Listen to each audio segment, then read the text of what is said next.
Palavra da Verdade, com Hernandes Dias Lopes.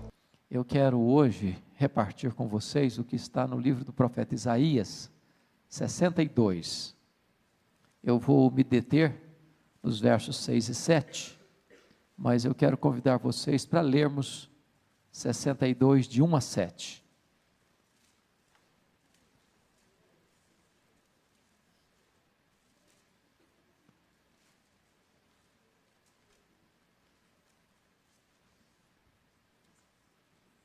Isaías 62, de 1 a 7.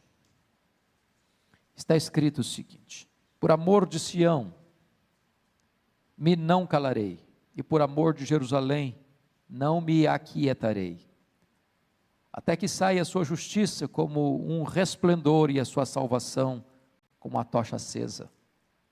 As nações verão a sua justiça, e todos os reis a tua glória. Serás chamada por um nome novo que a boca do Senhor designará. Serás uma coroa de glória na mão do Senhor, um diadema real na mão do teu Deus. Nunca mais te chamarão desamparada, nem a tua terra se denominará jamais desolada, mas chamar-te-ão minha delícia e a tua terra desposada, porque o Senhor se delicia em ti e a tua terra se desposará. Porque como o jovem desposa a donzela, assim teus filhos te desposarão a ti, como o noivo se alegra da noiva, assim de ti se alegrará o teu Deus.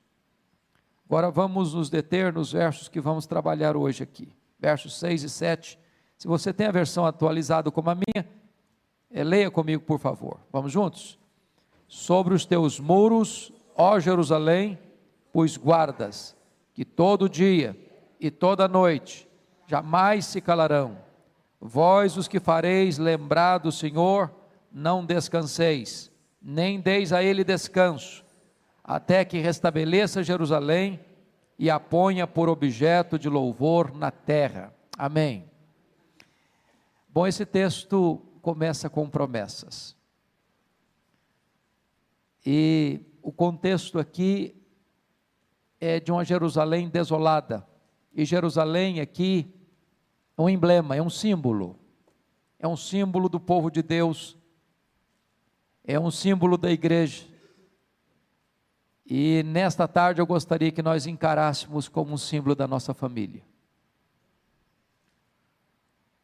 Reveses acontecem, lutas chegam, tempestades desabam, crises nos emparedam, e há momentos em que parece que a nossa Jerusalém fica desolada, mas Deus está agora prometendo que esta terra, que esta cidade, que este povo, não vai mais ser um povo desolado, mas vai ser a delícia de Deus, não vai trazer mais desgosto para Deus, mas vai ser o prazer de Deus. E numa linguagem humana, e ele não poderia encontrar uma mais poética do que esta, ele diz assim: como o noivo se alegra da noiva, assim de ti se alegrará o teu Deus. É com este amor, é com esta alegria, é com esta paixão, é com este zelo que Deus olha para você e para mim e diz: você é precioso para mim, a sua família é preciosa para mim, a sua igreja é preciosa para mim, e eu vou olhar para a sua Jerusalém agora como meu prazer, como a minha delícia, como a menina dos meus olhos.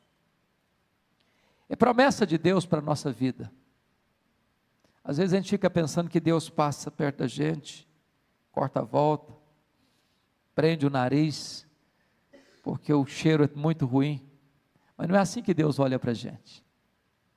Ele olha para você como uma pessoa olha para sua amada, um jovem olha para sua amada, para desposá-la, com toda emoção, com todo afeto, com toda doçura, com toda ternura, e Ele está dizendo para você que Ele se delicia em você, você é o prazer dEle, você é a delícia dEle,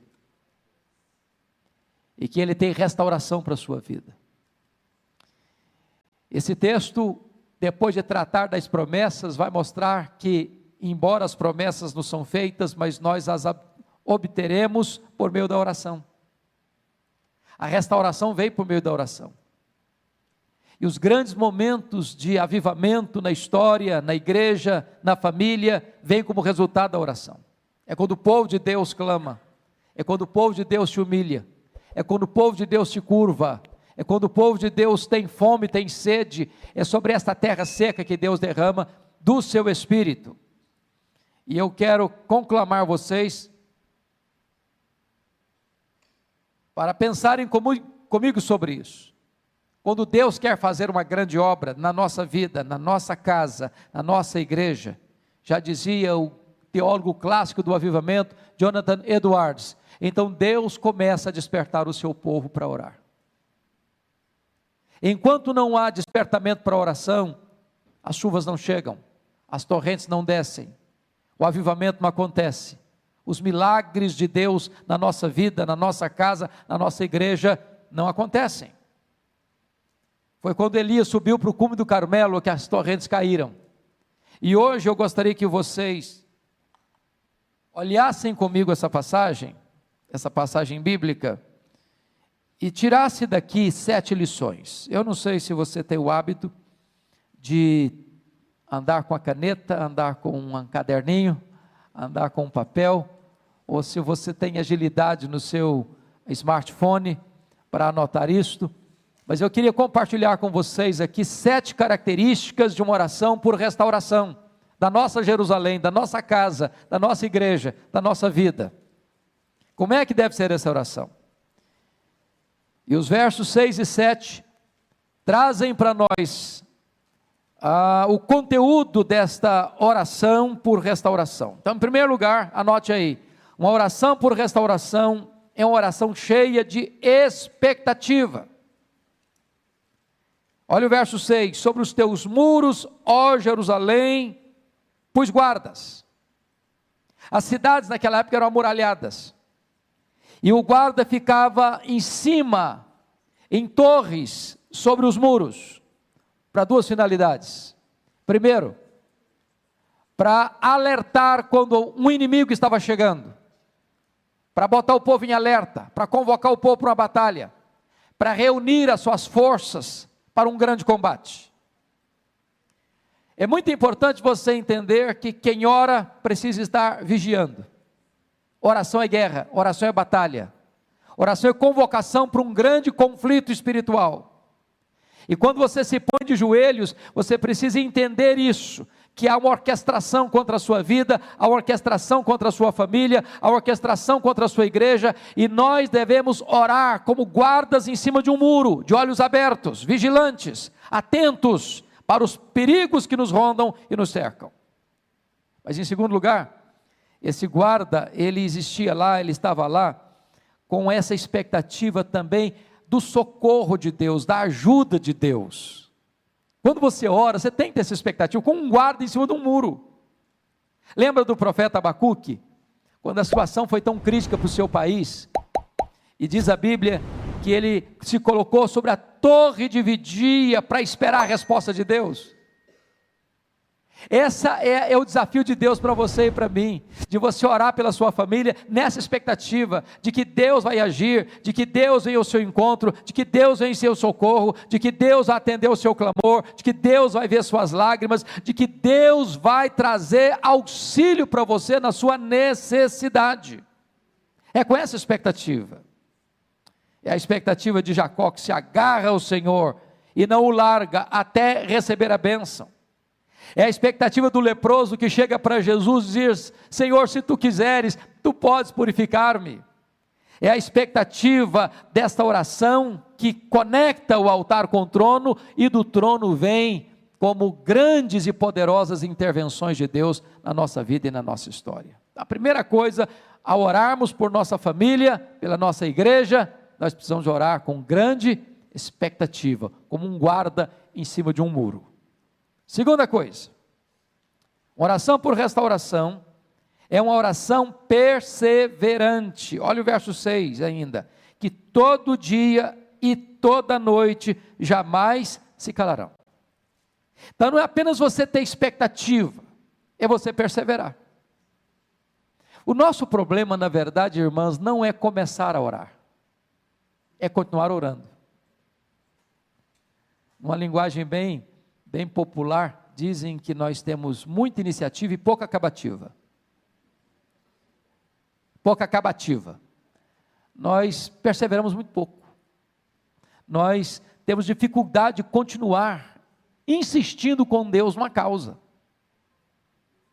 Jesus Cristo, lá em Lucas 18, nos falou sobre a necessidade de orar sem cessar e nunca esmorecer.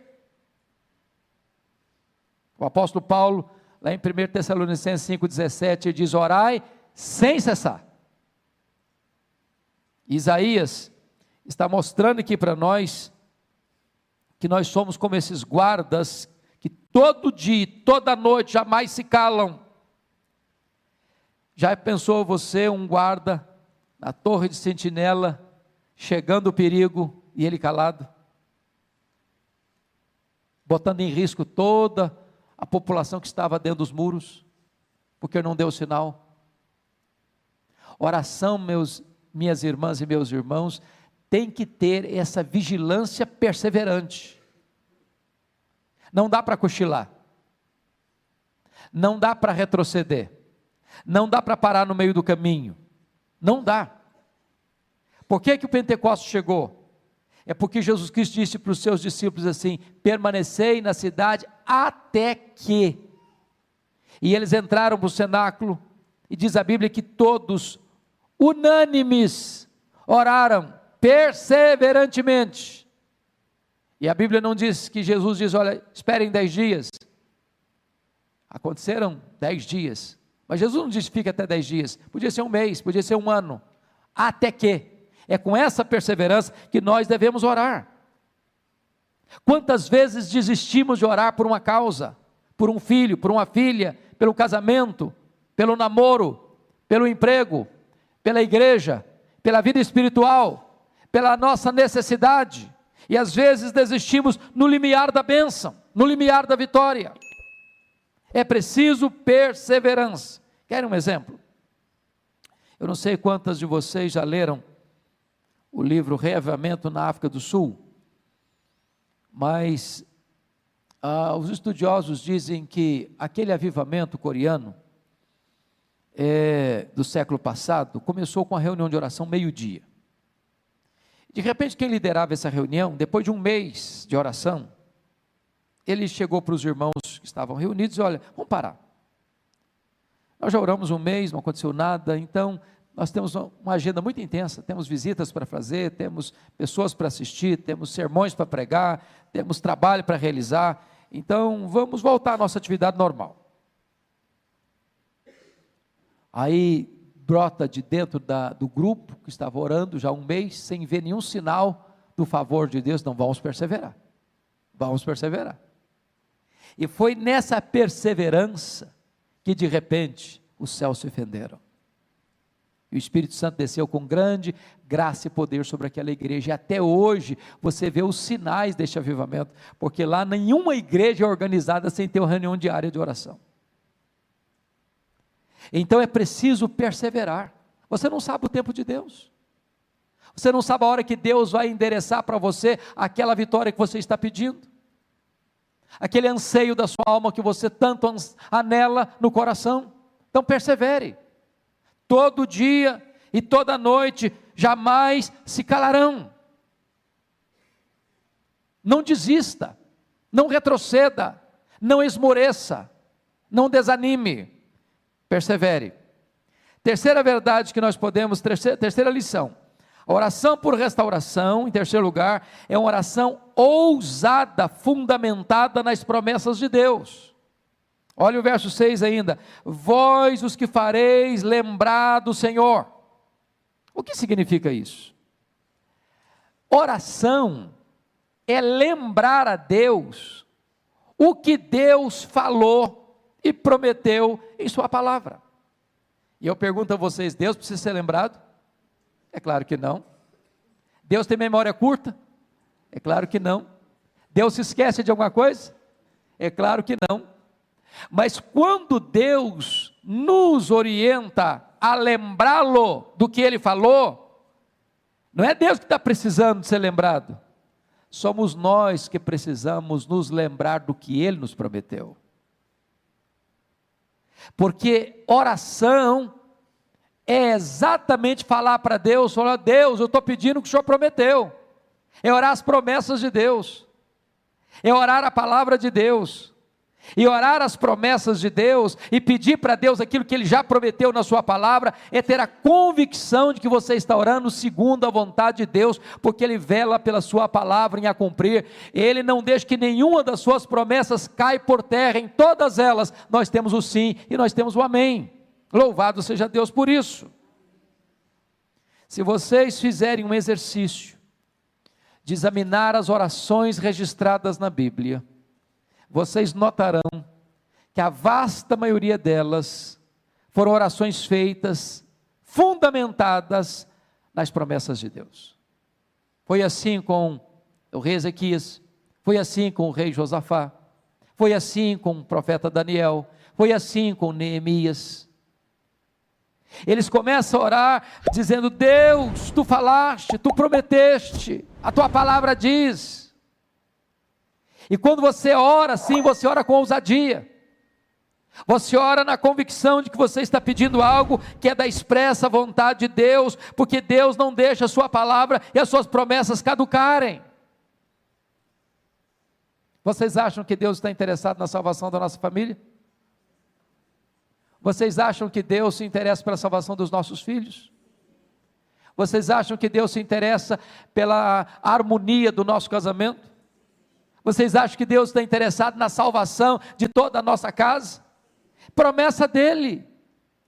Nossos filhos são herança dEle. Deus prometeu, e nós devemos orar assim: Deus, tu falaste, tu prometeste, os nossos filhos são teus. Não geramos filhos para a morte, não geramos filhos para o cativeiro, não geramos filhos para servir o mundo, nós geramos filhos para o louvor da tua glória. Então, Senhor, alcança o coração deles, então, Senhor, cerca a vida deles com o teu cuidado, então, Senhor, manda alguém lá onde eles estão, manda um mensageiro teu lá onde eles estão, manifesta o poder da tua graça, abre para nós uma porta da tua providência. Nós precisamos orar desta maneira, as promessas de Deus. Quarta lição.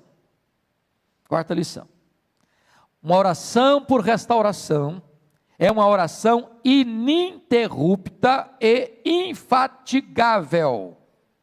Olha o verso 6 ainda: não descanseis. Bom, eu acho que ninguém aqui tem dúvidas de que nada cansa mais a gente fisicamente do que oração. Quer ver uma pessoa cansada?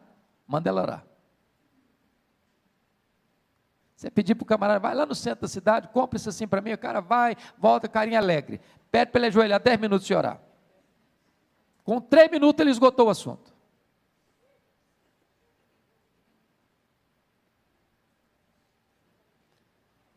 Não descansei. Sabe o que significa, amadas irmãs? Oração é batalha, é guerra, produz fadiga, produz esgotamento. E o texto está dizendo o seguinte: não permita que o seu corpo seja um impedimento para você prosseguir. Não afrouxe as suas mãos, não ensarilhe as suas armas. É preciso tenacidade para não retroceder, é preciso disposição para não se acomodar. Veja comigo como é que Jesus orou no Getsemane. Quem pode dar para mim algumas características da expressão corporal de Jesus ao orar ali no Getsemane? Primeiro, suava. Agora, estava frio ou estava quente? Você tem plena certeza que estava frio. Por que você sabe que estava frio? Porque naquela mesma noite que ele foi preso, lá no pátio da casa do sumo sacerdote, para onde ele foi levado, tinha o que lá? Uma fogueira. E o Pedrão ficou bem perto do fogo para quê? Se aquecer. Se tivesse calor, ele ia procurar um ventilador. Estava frio. E ele estava suando. Segundo, ele estava chorando.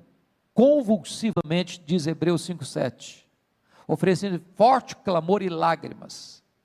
Terceiro, ele estava suando sangue.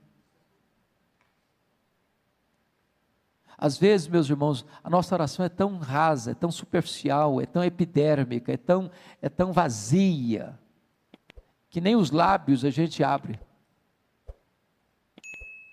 Nós não botamos o corpo, não botamos a alma, não botamos a força, não botamos energia, não botamos o nosso ser por completo nessa oração. Não descanseis. Eu fico olhando alguns exemplos bíblicos, como o exemplo de Ana.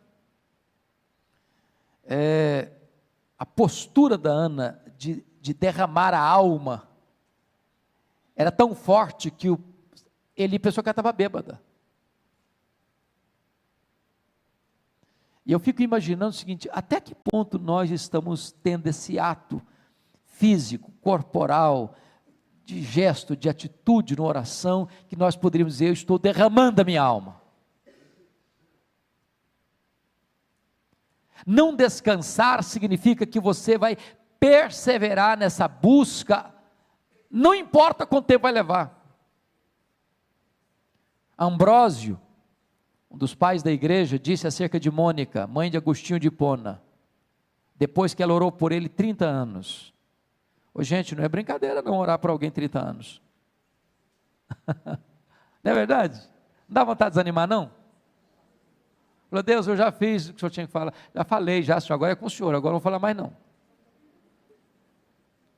Esgotou meu repertório. 30 anos. E Ambrósio disse: um filho de tantas lágrimas jamais poderia se perder. Não descanseis. O missionário David Brainerd, que foi chamado por Deus ainda jovem para trabalhar com os índios, peles vermelhas, antropófagos, canibais, no meio da selva, nas noites geladas, muitas vezes ele suava a camisa. E quando os índios vinham espreitar para matá-lo e comê-lo, porque eram canibais, viam-no estirado sobre a neve, chorando e clamando a Deus pela salvação deles. E ele perseverou infatigavelmente nesta oração, até que o Espírito Santo foi derramado para a salvação daqueles índios. E um grande avivamento ali aconteceu. Não descanseis. Jesus contou uma parábola interessante de um amigo, de um homem que chegou, um amigo na casa dele, meia-noite. E era a cultura do judeu, ao hospedar alguém, ter provisão para esse alguém. É uma questão de bom senso, de fidalguia, ou de ser um bom hospedeiro. Ele não tinha pão, ele foi para cá do amigo dele pedir pão. Para mim empresta 3 pães. Falei: eu estou dormindo, cara, eu não vou levantar não. Não, mas eu não posso ir embora sem os pães. Não, mas eu não vou levantar agora. E o cara ficou insistindo, até que a pessoa levantou e atendeu o pedido dele. É claro que Jesus está contando essa parábola por contraste, porque Deus não é esse Deus que está dormindo, que está com dificuldade de levantar da sua cama, que está já acomodado e não quer atender porque está tarde da noite. Não, esse Deus está pronto, o ouvido dele está aberto, a mão dele não está encolhida, o coração dele está disposto. Mas quando Deus nos faz perseverar na oração a ponto de ser uma oração infatigável, não é porque Deus é indiferente, Ele quer tratar com a gente, é com você, é comigo que Ele quer tratar. É por isso que a Bíblia diz: não descanseis. Então você não está dispensada, você não está dispensado de continuar intercedendo pela sua família, pelos seus filhos, pelo seu marido, pela sua esposa, pela sua parentela, pela sua igreja. Persevere. Não deixe a peteca cair. Não jogue a toalha, não ensarilhe as armas. Não descanseis. Quinta lição desse texto: oração por restauração. Em quinto lugar, é uma oração importuna e ousada. Olha o verso 7. Nem deis a ele, a Deus, descanso. Essa oração aqui é muito audaciosa, não é não? Você já pensou o que é o profeta Isaías dizer para os olhos? Não dê a Deus descanso, não. Não deixa Deus cochilar, não. Continua batendo. Lutero dizia que oração é esmurrar o céu. Jesus ensinou que orar é pedir, buscar e bater.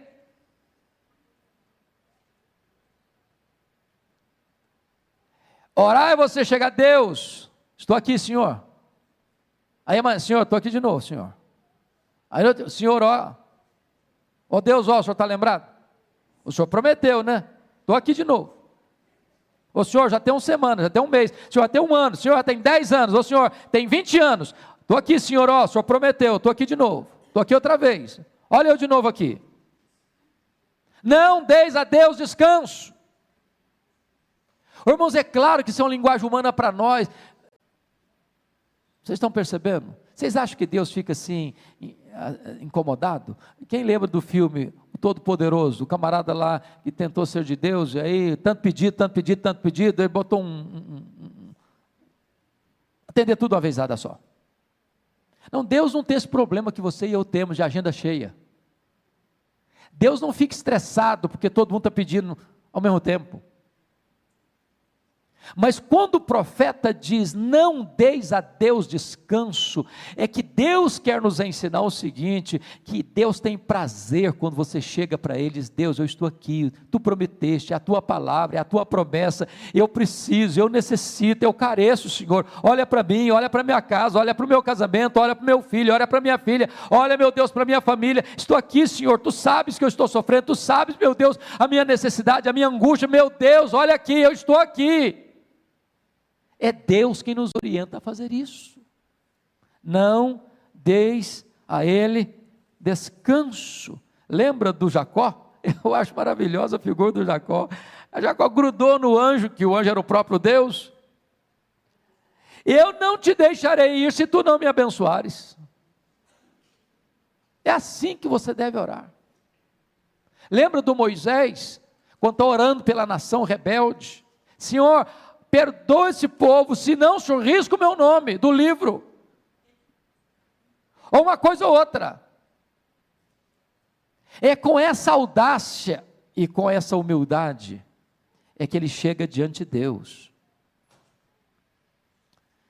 Eu fico impressionado com a oração de Abraão em favor de Ló e da família de Ló, quando a cidade de Sodoma estava sendo destruída. Você insistir com Deus, Senhor, se tiver lá tanta gente, e se tiver tanto, e se tiver tanto, e se tiver tanto, e se tiver tanto, e Deus, não, eu vou atender. Ele parou de orar, porque se ele tivesse continuado, Deus continua respondendo. Não deis a Deus descanso.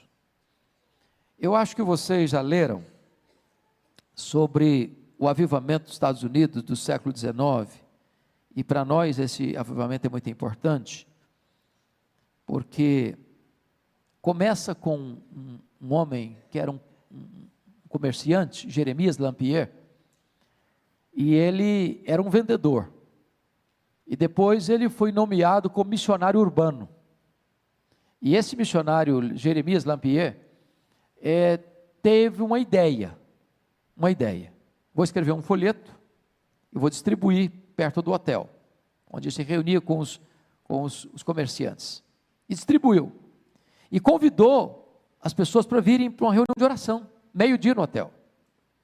Na primeira semana vieram 40 pessoas, em 6 meses, tinham 10 mil homens de negócio orando por avivamento nos Estados Unidos. A reunião de oração parecia que se estendia para o país inteiro. Um dia um homem fez uma viagem de 800 milhas de trem, e disse, hoje eu vi uma reunião de oração de 800 milhas, o país inteiro estava orando, 2 milhões de pessoas convertidas, e foi exatamente deste avivamento que veio para cá o nosso missionário, Ashbel Green Simonton. Então preste bem atenção nisso, minhas irmãs, a necessidade de você insistir com Deus no seu pedido. Não deis a Deus descanso.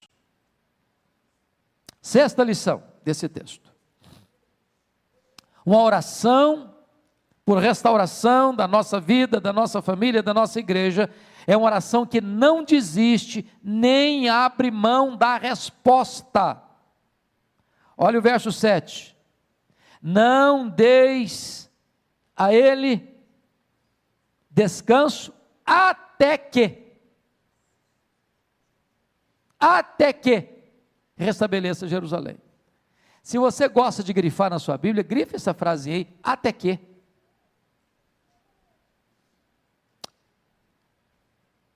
Deus disse, se você orar uma semana eu vou atender, foi isso que está escrito aí? E um mês também? E um ano? E uma década? Não. Você vai insistir com Deus, não dá descanso a Deus até quando? Até que. Então você vai orar pelo seu filho, não vai? Está orando por ele. Até quando? Até que. E pelo seu marido? Até que. Pela sua casa? Até que. Você não vai desistir. Você não tem licença para desistir. Você não tem permissão para desistir. Você não abre mão da resposta. É com essa garra, é com essa determinação, é com esse entendimento espiritual, é que nós devemos orar, minhas irmãs, meus irmãos.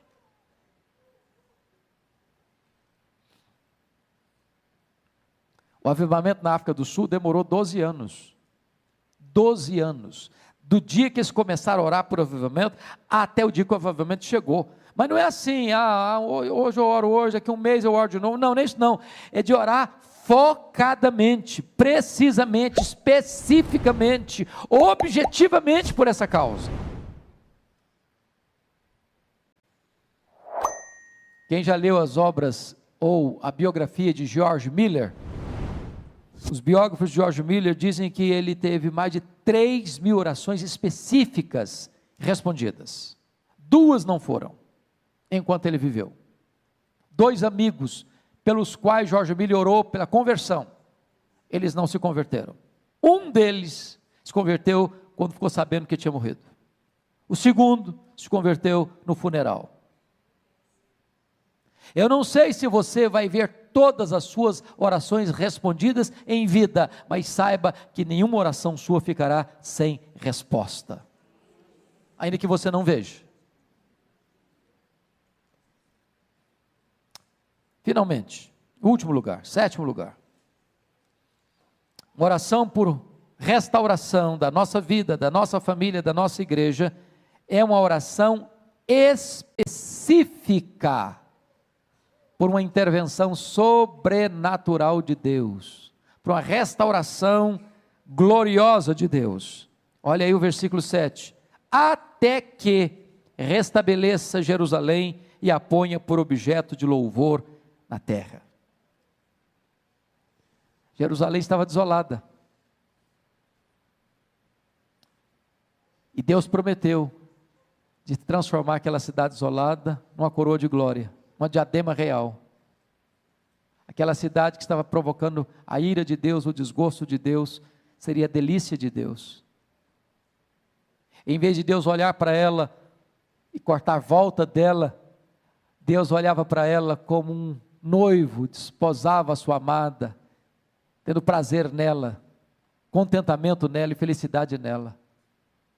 E agora que Deus prometeu isso, Deus nos ensina a orar até que isso aconteça. Vejam vocês que Ele não está pedindo bênçãos materiais, Ele está pedindo que Deus restabeleça Jerusalém e a ponha como coroa de glória na sua mão. Ele está pedindo um reavivamento espiritual, Ele está pedindo uma restauração espiritual, Ele está pedindo um novo vigor espiritual para a cidade de Jerusalém, que é um símbolo da igreja, que é um símbolo da nossa vida, que é um símbolo da nossa família.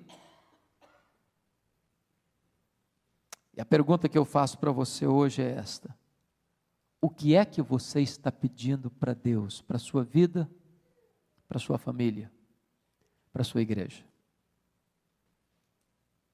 O que é que nos encanta? Tiago diz que pedis e não recebeis. Por quê? Porque diz mal, para esbanjardes nos vossos próprios deleites. Às vezes nós pedimos para Deus, mas não sabemos pedir como convém.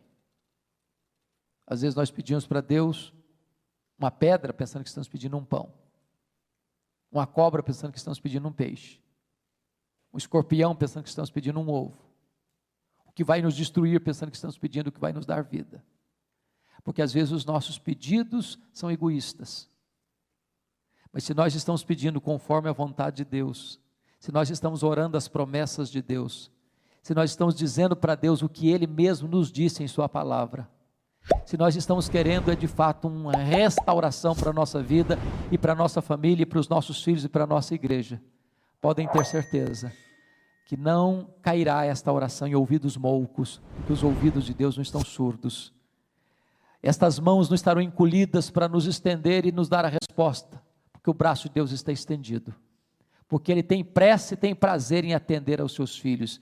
Ele conhece as nossas necessidades, mesmo antes de nós as proferirmos, e Ele é rico em graça, rico em misericórdia, tem prazer em perdoar, tem prazer em restaurar, tem prazer em abençoar o seu povo.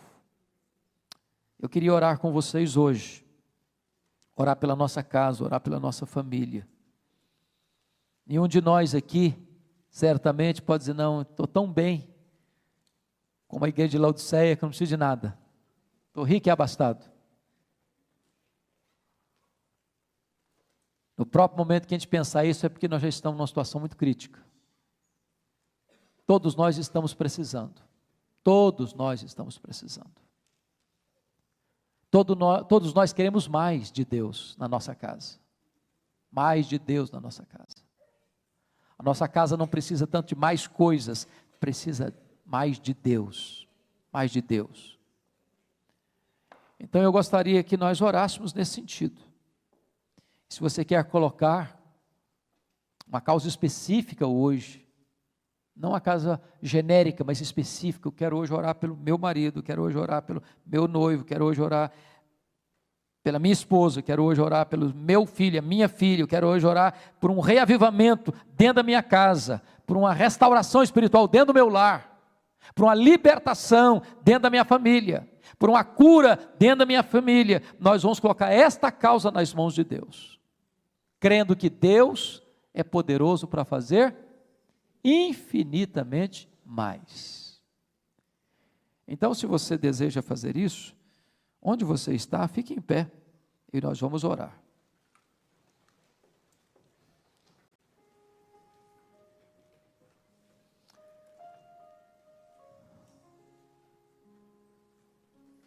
Senhor Deus,